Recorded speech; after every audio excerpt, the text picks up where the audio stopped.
Ninth morning. Whatever conditions are rendering your life burdensome, you may pass out of and beyond them by developing and utilizing within you the transforming power of self-purification and self-conquest.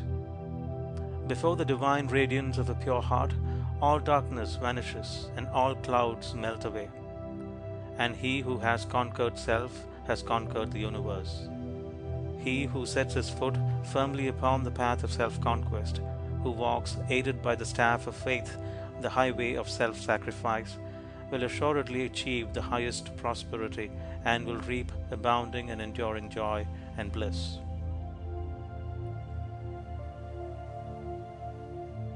Ninth morning. Whatever conditions are rendering your life burdensome, you may pass out of and beyond them by developing and utilizing within you the transforming power of self-purification and self-conquest. Before the divine radiance of a pure heart, all darkness vanishes and all clouds melt away. And he who has conquered self has conquered the universe.